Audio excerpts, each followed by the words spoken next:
Okay, hello and welcome to the deep dive. Hi there. This is where we take your sources, the articles, notes, whatever you've gathered, and really dig in. Yeah, we try to pull out the key knowledge, the insights you're looking for. Cut through the noise a bit. Exactly. We're your guides today, helping you get up to speed on what really jumped out from the material you sent over. And it's quite a mix today. It really is. Our mission here is to unpack, well, everything from U.S. trade policy shifts, some significant global developments, new science breakthroughs. Environmental impacts too, crossing borders, and even some moves in media and sports. A real snapshot. It is a snapshot of just how much is happening all at once, right? Definitely. And as we get into it, we'll uncover some specific interesting nuggets. Like there's a surprise move on steel tariffs happening right alongside a pretty complex corporate deal mentioned in your sources. And we'll touch on the latest difficult news from that ongoing conflict in Gaza, which the material notes has now passed 600 days. Right. And how market jitters are apparently tied to court decisions on tariffs. That was interesting. Yeah, and also how AI is making some really significant strides, like in medicine and surprisingly weather forecasting, according to the sources. And that wildfire smoke story starting in Canada, affecting air quality way down in the U.S. Plus a little peek behind the curtain at professional dynamics in sports broadcasting. And a major anchor change at a big network news desk. So lots to cover. Yeah. The goal is just to pull out these key facts, these insights straight from your material, get you informed quickly. So let's jump in. Okay. Your sources kick us off with U.S. trade policy, specifically steel and aluminum tariffs. What's the headline there? Well, the material reports President Trump announced, a doubling of tariffs on imported steel and aluminum. Doubling. Wow. So 25% up to 50%. That's a big leap. It is. And what's really interesting, like your sources point out, is the context. This apparently happened at a Pittsburgh rally, but it coincided almost exactly with this whole situation involving U.S. Steel and Japan's Nippon Steel Corporation. Right, that corporate deal. The sources described it with a bit of ambiguity, didn't they? Sometimes a partnership, but U.S. Steel seemed to frame it as a full acquisition. Exactly, and that ambiguity is key because your material connects it straight back to, a prior campaign promise the administration made about preventing foreign ownership of U.S. Steel. So the timing, the nature of the deal, it definitely raises questions drawing from the background info provided. Okay, so focusing on the tariffs themselves, what's the expected impact described in the sources? What's the main takeaway? Well, the intended impact seems clear. Strengthen the U.S. steel industry, make imports much more expensive, encourage domestic production. Right, protect American industries. That's the idea. But the sources immediately highlight the other side of that coin. It's also expected to hike costs for industries that use a lot of steel and aluminum. Like cars, construction. Precisely. Automotive, construction, appliances, you name it. And those costs, well, they could eventually hit consumers. The ripple effect. Makes sense. And the sources also note this could put more strain on trade relationships with the countries affected by these higher tariffs. And the reactions mentioned in the material, they sound pretty split. Supporters saying it protects jobs. Yes, supporters focus on protecting jobs and industries. Critics, though, again, drawing from your sources, they warn about potential retaliation from trade partners and, like we just said, those higher costs for U.S. manufacturers. It's presented as a definite trade-off. Okay, staying on tariffs for a moment. Your sources also mention them from a different angle, not a presidential announcement this time, but a court decision. That's right. This part of the material talks about a federal appeals court reinstating some sweeping import tariffs. It actually reversed an earlier ruling that had suspended them. So a different path, but still using tariffs as a tool for trade policy. The sources link it to protecting American industries again. Correct. And the sort of key insight from your material here is the suddenness. This abrupt change from the court, according to the sources, has immediately injected a lot of uncertainty into trade talks and, market stability in general. Uncertainty, yeah, that seems to be the word. What potential consequences do the sources detail? They list a few. Market volatility potentially affecting investment and growth, businesses relying on imports facing unexpected cost hikes. Which again could mean higher consumer prices. Could do, yeah. And just that general unpredictability messing with international trade relationships. So similar worries about costs and relationships as with the steel tariffs, just triggered differently. And reactions are mentioned again. Yes, some industry leaders voicing concern about the unpredictability, naturally.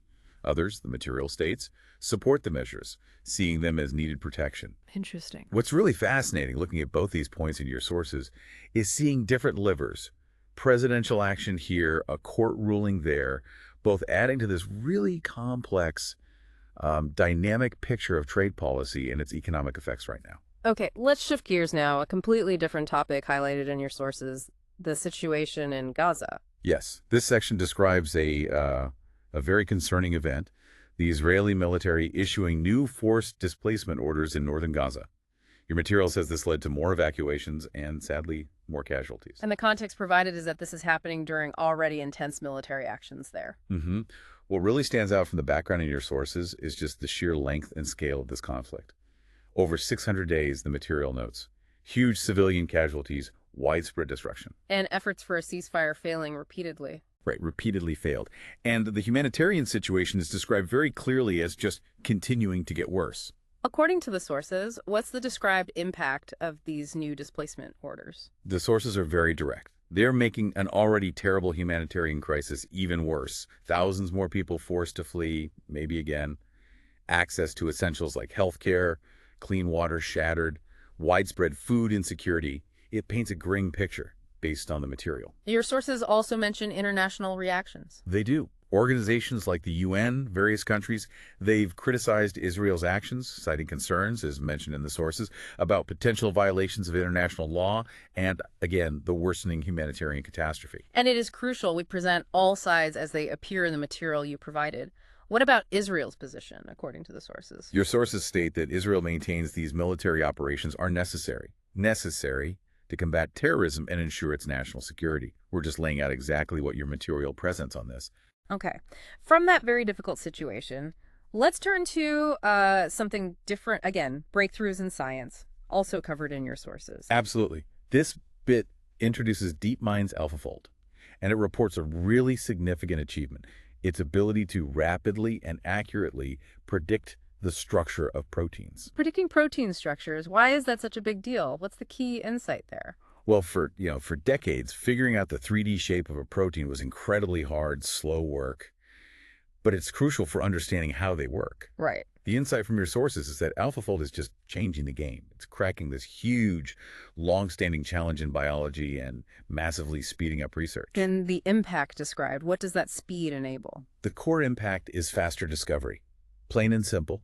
Giving scientists protein structures quickly helps develop new treatments, new therapies, huge potential for drug discovery, understanding diseases at a basic level. So it's not just abstract science, it has real potential health benefits. Exactly. Yeah. And your sources actually add another interesting point that AI tech, broadly, is also helping improve climate forecasting. Better predictions mean better disaster preparedness and response. Wow, from proteins to weather, a wide reach. What was the reaction to AlphaFold mentioned in the sources? The scientific community, as your material reports, has pretty much universally hailed it. A massive breakthrough, potential to transform biology and healthcare. It's seen as a landmark achievement. Okay, let's move from scientific advances to a really pressing environmental issue that's literally crossing borders, according to your sources, the Canadian wildfires. Yeah, this section talks about large wildfires burning up in Manitoba, Canada. They've forced mass evacuations there. Mass evacuations, the sources mention a number. 17,000 people. Puts a scale on it. Wow. But what's particularly relevant in your sources is the cross-border effect. These huge fires are sending thick smoke south into the U.S., and it's seriously impacting air quality in several northern states. Your sources name specific states, right? Wisconsin, Michigan. Yes. Wisconsin, Michigan, and Minnesota were mentioned as having air quality alerts directly because of this smoke drifting down. And the background provided Notes that these are among the largest fires in recent Canadian history, fueled by very dry conditions, high temperatures, the kind of thing we hear about more often now. What's the main impact described in the sources besides the Canadian evacuations? The primary impact highlighted for the U.S. side is the health risk. That poor air quality poses real dangers, especially for, people with asthma or other respiratory issues, the elderly, children. A direct health consequence hundreds of miles away. Exactly. And the sources do frame this as underscoring those broader impacts, often linked with climate change. Right, conditions making intense fires more likely. And also highlighting the need for coordinated disaster response, even across borders. What about the reactions mentioned? What are officials saying or doing? Officials in both countries are reportedly urging people in the affected areas to take precautions, limit exposure to the smoke. And emergency services are, of course, working hard to contain the fires and help the communities directly impacted. Okay, switching gears one more time. Let's dive into a totally different kind of dynamic sports broadcasting, also mentioned in your sources. Right. This point brings up Greg Olson, the former NFL player turned analyst, and his discussion about his relationship with Tom Brady. And the sources give the backstory. Yeah, it explains that Olson was Fox Sports' lead NFL analyst, but he got replaced in that top spot.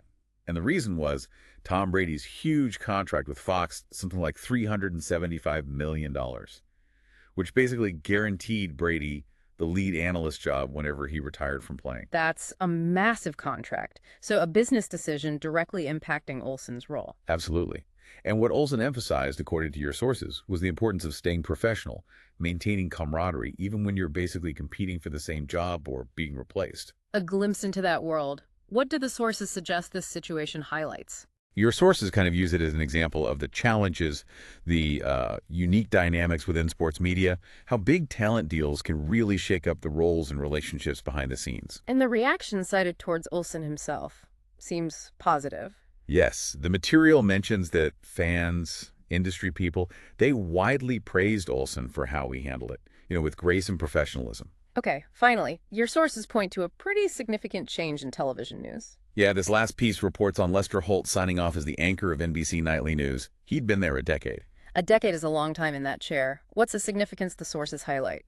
Your sources frame it as a major transition in network news leadership. Tom Lamas is taking over. And that change, well, it signals a new era for that specific broadcast. And, as the sources suggest, maybe potential shifts, however subtle, in editorial focus or just the style of the show with a new anchor, a key leadership change. Definitely. And the reactions noted in your material are fittingly appreciative. Colleagues, viewers expressing respect for Holt's work over the years, his steady presence, especially during some pretty turbulent news cycles. Wow. Okay, taking a step back now. Looking at this whole collection of sources you provided, it's quite a range. Global trade, conflict, science, environment, media, sports. It really is. And pulling these threads together from your material, it kind of underscores how interconnected things are, doesn't it? Yeah. Like trade policy affecting markets, environmental events crossing borders, tech breakthroughs impacting health, and just how fast things can shift. Absolutely. It's a lot to take in. So maybe here's a final thought for you, the listener, drawing from everything we've just covered in your sources. In a world with so much going on all at once across all these different areas, how does taking a moment to grasp these pieces, the tariff shifts, the conflict updates, the science news, how does that help you make better sense of the bigger picture that's constantly unfolding? Yeah, something to think about as you process this deep dive. Well, we hope this run-through of your sources has given you some valuable takeaways and helped you feel a bit more informed today. Thanks for letting us walk through the material with you. Keep exploring, keep asking questions, and we'll be here for the next deep dive.